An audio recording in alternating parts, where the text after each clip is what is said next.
Deixa eu por aqui. Olha, e outra coisa, né? São duas notícias. Uma é o fato de que nós estamos, assim, conseguindo, né, pôr em prática a o nosso ato de compaixão aí para com vocês, observando, então, a gente está passando por uma terapia de disciplina coletiva, né? Principalmente, eu me coloco muito aí nesse ponto, porque como a minha missão, meu dharma principal é falar, e, assim, às vezes, o momento, a inspiração para falar aparece numa situação em que vai comprometer outra. Então, disciplinar e armazenar essa inspiração para falar no momento apropriado, para mim está sendo uma experiência boa, né, de autocontrole, então é muito bom. Mas, finalmente, olha só, nós conseguimos manter o ritmo a qual nós havíamos acordado, né, na nossa reunião da SEVA, de fazer o programa, padronizar o programa de das 6 às 7h15, né? Seria aí os 15 minutos iniciais é contextualização e tal, então a leitura, e a partir, né, das 6, então, a partir das 6h15, né, 6h20 no máximo, nós começaríamos o nosso sadhana e concluiríamos no máximo às 7h20. E nós conseguimos. Ó, hoje, agora são 7 horas, pelo menos no meu telefone aqui, são 7 horas e 15 minutos. Então, nós concluímos, na verdade, às 7 horas e 10 minutos. Isso significa que nós estamos dentro do padrão que nós estabelecemos. Hoje, por exemplo, tinham acho que 27 pessoas na sala. Isso é devido ao fato de que essa segurança, né, de que a pessoa vai poder entrar e sair e conseguir fazer o que ela precisa, de repente pegar o ônibus, fazer alguma coisa, é uma facilidade que nós estamos produzindo aí, nos preocupando em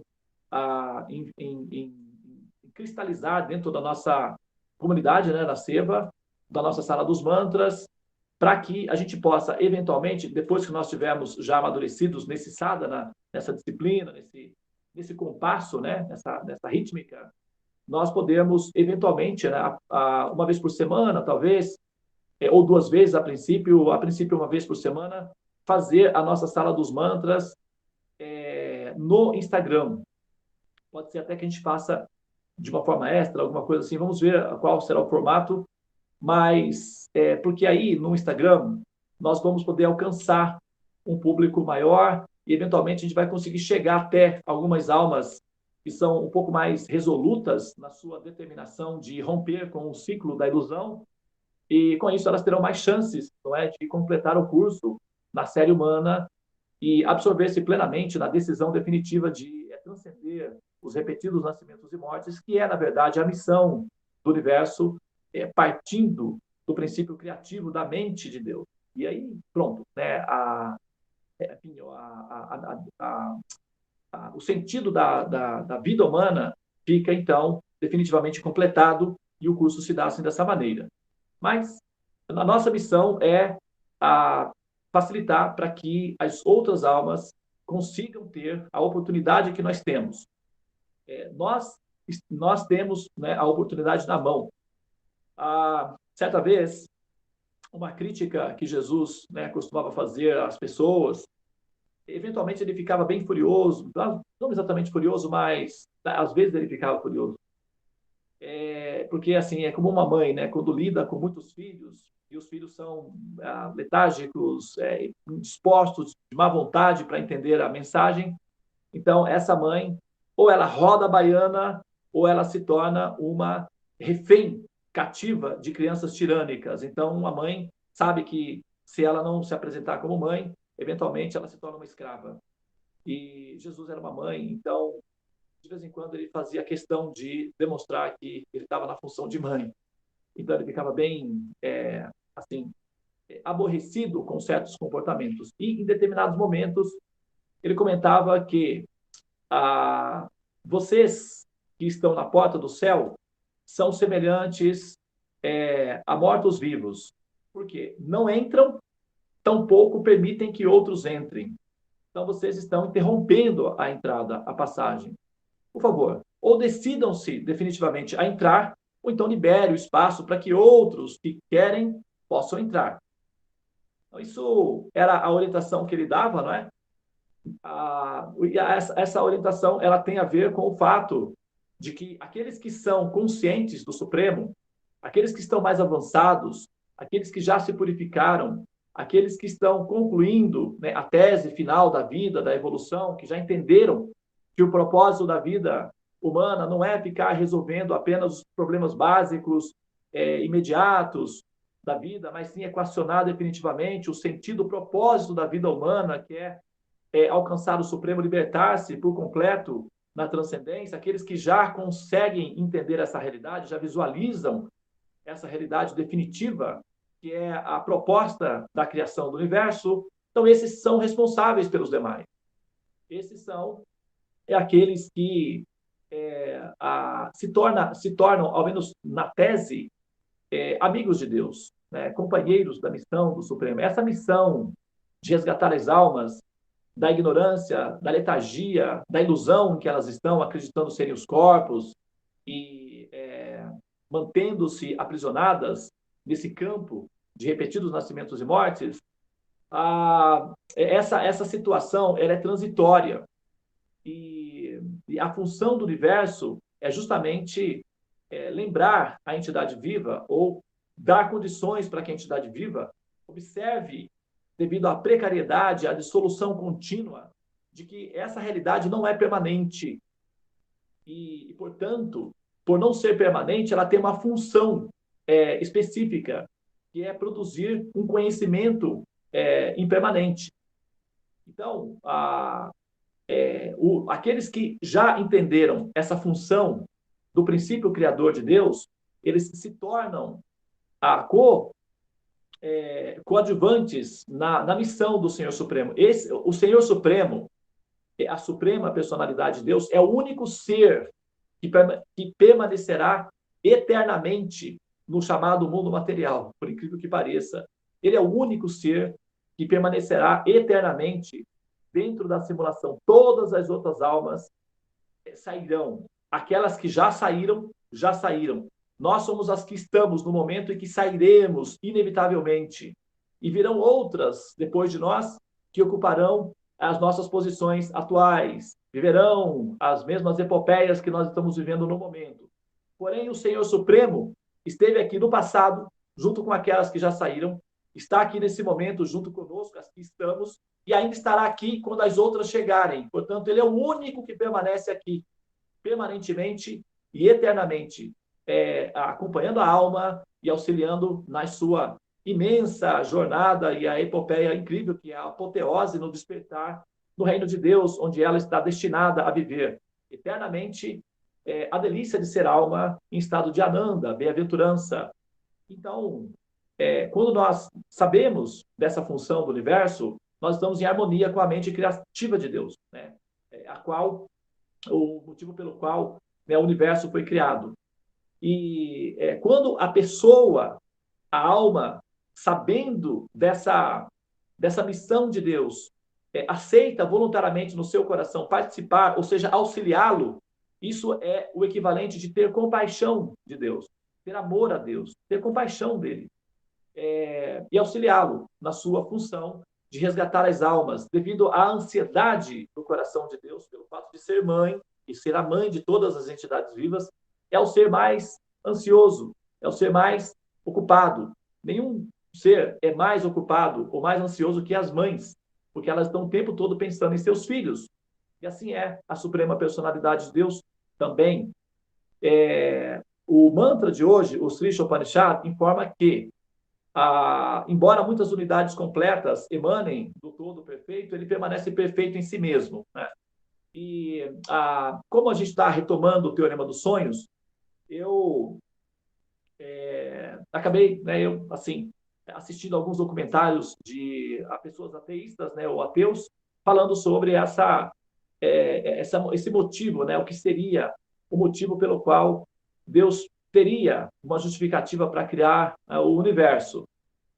E as justificativas que eles dão para negar essa justificativa, uma delas é que algumas escrituras no planeta, né, nesse planeta específico, afirmam que Deus estava assim relativamente entediado, não exatamente entediado, mas ele estava procurando alguma coisa para fazer e descobriu que poderia criar almas e criar mundos. Então ele criou mundos e depois colocou as almas ali para fazer um laboratório, uma experiência de evolução, alguma coisa assim.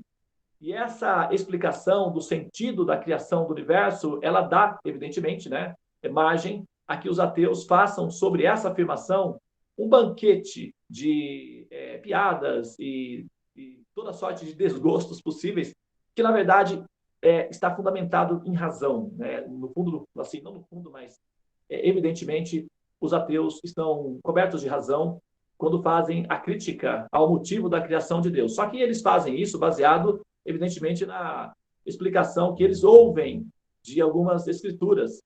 Porém, não é o caso dos Vedas, né? A nossa situação é muito diferente, então a crítica é completamente inválida para o posicionamento védico.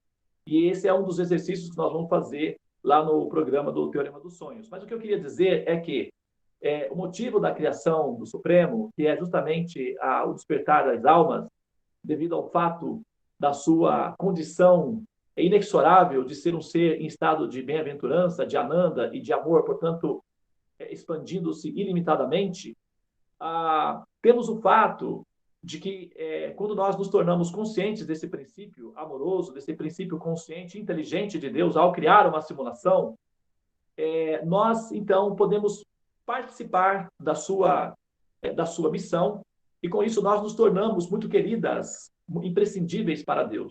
Tá? É como, por exemplo, claro que nós não somos capazes de fazer a missão, mas nós somos capazes com Deus. Como, por exemplo, vou dar um exemplo bem simples para concluir aqui a minha fala. Imagine que você é a mãe de uma criança ou você é o pai de uma criança e, como pai, você está trocando o pneu do seu carro. Como mãe, você está cozinhando no fogão. A sua filhinha querida aproxima-se de você e também quer te ajudar a cozinhar. Você sabe dos perigos, sabe das limitações, da incapacidade que ela tem de fazê-lo. Porém, ainda assim, você simula que ela está te ajudando. E isso inclui a sua filhinha querida na sua experiência de vida. Aumenta o amor dela por você e você também a treina para compreender as funções de Deus ou as funções do adulto. Então, o pai, ao ocupar a criança para trocar o pneu do carro, faz todo o esforço sozinho, mas ele faz questão de parecer ou de atribuir ao seu filhinho querido o sucesso da missão. Então, assim também é a suprema personalidade de Deus, que nós não somos capazes de realizar a missão dele. Porém, devido a seu amor, a nós é atribuída o sucesso da missão. Então, nós nos sentimos como participantes da sua missão e sentimos, inclusive, a emoção do sucesso, por incrível que pareça. Parece que somos nós que fazemos. E essa sensação de realização, que nós fazemos alguma coisa importante para Deus, é um dos atributos consequentes do amor de Krishna. Então, eu convido vocês a compreenderem bem o que nós estamos fazendo aqui e compartilhem com outros, não é? Essa bem-aventurança.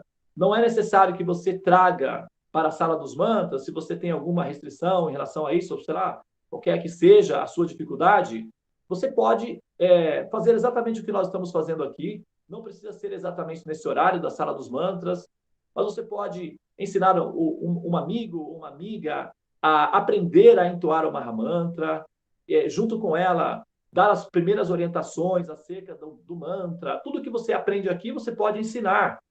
E você pode assumir a sua posição de mestre, de orientador, aquele que ensina, aquele que liberta o ser. E com isso você vai, então, fortalecer a sua relação de amor, a sua relação de amizade com Deus. Krishna, ele diz aí na Bhagavad Gita, ele dá a seguinte afirmação.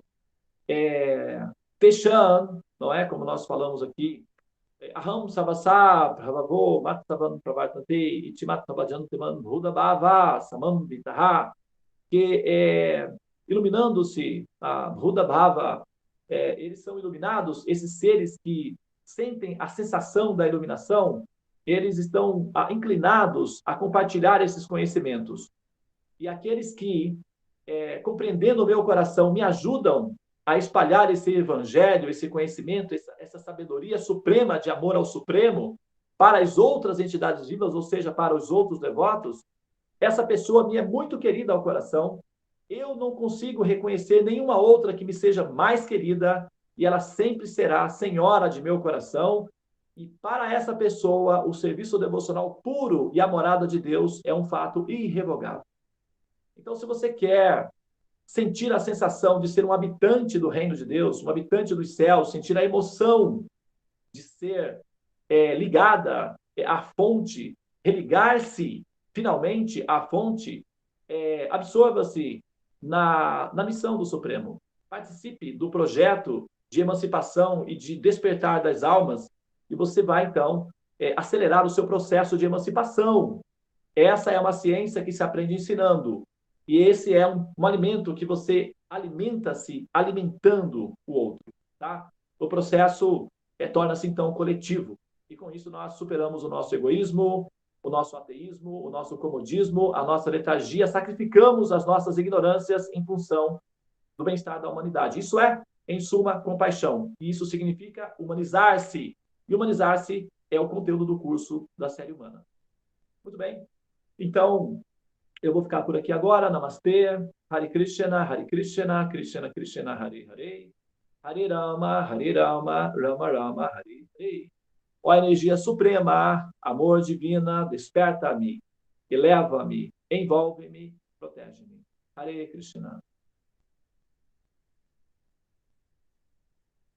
Muito bem, senhoras e senhores, a sorte foi lançada. Namastê. Tenha um bom dia para todos. Hare Krishna. Bom dia.